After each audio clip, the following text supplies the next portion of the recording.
আসসালামু আলাইকুম দর্শক, দেশ এবং প্রবাস থেকে আমার এই ভিডিও দেখছেন সবাইকে আন্তরিক শুভেচ্ছা এবং অভিনন্দন জানাচ্ছি। দর্শক, একটা কথা আছে, চোরের 10 দিন তো গৃহস্থের একদিন। আর আল্লাহ যদি কাউরে পাকড়াও করে তারা সব দিক থেকেই পাকড়াও করা হবে, বুঝছেন?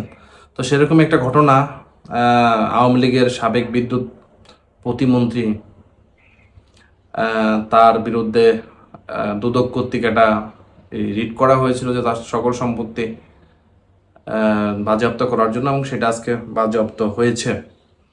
তো সমকাল থেকে একটা নিউজ একটু আগে বের হয়েছে। সমকাল থেকে যে নিউজটা আমি একটু পড়ে শোনাচ্ছি আপনাদেরকে, তারপরে আমি একটু আলোচনা করব এই বিষয়ের উপর। সাবেক প্রতিমন্ত্রী নজরুল হামিদ বিপুর বাড়ি গাড়ি জব্দের আদেশ।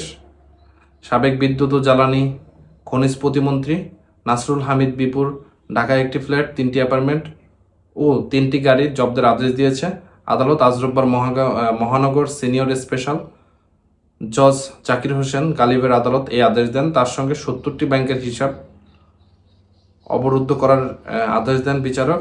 এসব অ্যাকাউন্টে 37,96,49,49,000 টাকা আছে এবং তার কিছু গাড়ি আছে। গাড়িগুলো আর্থিক মূল্য ধরা হয়েছে 3.5 কোটি টাকার মতো, এরকম একটা হিসাব দিয়ে এগুলোকে জব্দ করার জন্য আদেশ দেওয়া হয়েছিল।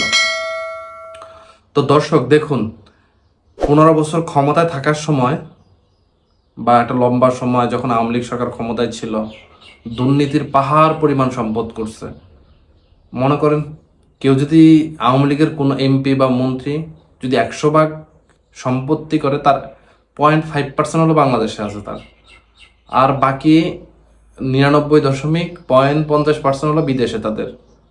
তো বাংলাদেশে যদি তাদের এই পরিমাণ সম্পত্তি থাকে, তাহলে বুঝেন তাদের বাইরে কি পরিমাণ সম্পত্তি, কি পরিমাণ টাকা তারা বাইরে পাচার করছে। একজন ব্যক্তির প্রায় 67টা ব্যাংক অ্যাকাউন্ট সে হ্যান্ডেল করে, ওইখানে কোটি কোটি টাকা।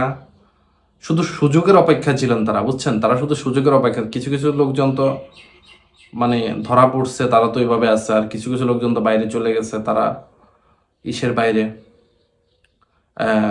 শেখ হাসিনা পলানোর আগে তারাই পলাইছে, বা 5 তারিখের পরে গোপনে বিভিন্ন লিঙ্ক লবিং দিয়ে তারা যে যার মতো পলাই গেছে। কিন্তু মূল যে বিষয় সেটা হলো যে বিপুল পরিমাণে দুর্নীতির টাকা, ইচ্ছা মতো দেশটাকে লুটপাট, দুর্নীতি, যা ইচ্ছা তাই করে এই সম্পত্তিগুলো তৈরি করছে। বিদ্যুৎ খাতে সবচাইতে বেশি দুর্নীতি, কয়েকটা খাতের মধ্যে বিদ্যুৎ খাতে অনেক বেশি দুর্নীতি, যেমন স্বাস্থ্য খাত, বিদ্যুৎ খাত, তারপরে শিক্ষা খাত, এগুলোতে মানে পাহাড় পরিমাণ দুর্নীতি করছে লোকজন। যারা এমপি মন্ত্রী ছিলেন তাদের তো মানে কোটি কোটি, হাজার হাজার কোটি টাকা দুর্নীতি এখান থেকে প্রতিনিয়ত বিভিন্ন পত্রিকায়, গণমাধ্যম বা টিভিগুলোতে নিউজ আসছে এগুলোর ব্যাপারে। দেশটাকে পারে নাই যে দেশটাকে শুধু বিক্রি করে নিয়ে যাওয়া। তারা যদি মানে পারতো যে দেশটাকে কারো কাছে বিক্রি করে দেয়, সেই সম্পত্তি নিয়ে বাইরে কোথাও বাড়িঘর বানানো, তাহলে তারা সেটা করত। তবে দিন শেষে আল্লাহ আছেন উপরে, আল্লাহ সব কিছুর বিচার করেন, আল্লাহ সব কিছু দেখেন। এটা হলো সবচেয়ে বড় প্রমাণ যে ক্ষমতা কারো চিরস্থায়ী না।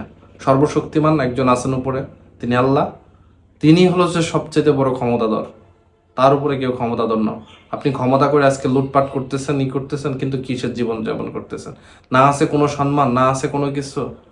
যে দুর্নীতি করছেন, সম্পদ বানাইছেন যে 10টুকু, সবই করছে।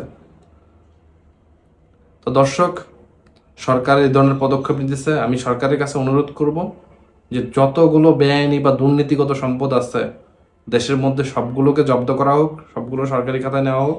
পাশাপাশি বিদেশ থেকে জোর তৎপরতা চালানো হোক, বিদেশ থেকে যাতে সম্পত্তিগুলো দেশে আনা যায়। সবাইকে ধন্যবাদ। আসসালামু আলাইকুম। দর্শক, আজকের আলোচনা কেমন লাগলো আপনার মন্তব্য জানাতে ভুলবেন না। রাজনীতি, অর্থনীতি এবং দেশ বিদেশের গুরুত্বপূর্ণ খবরের গভীর বিশ্লেষণ পেতে আমাদের সাথে থাকুন। ধন্যবাদ।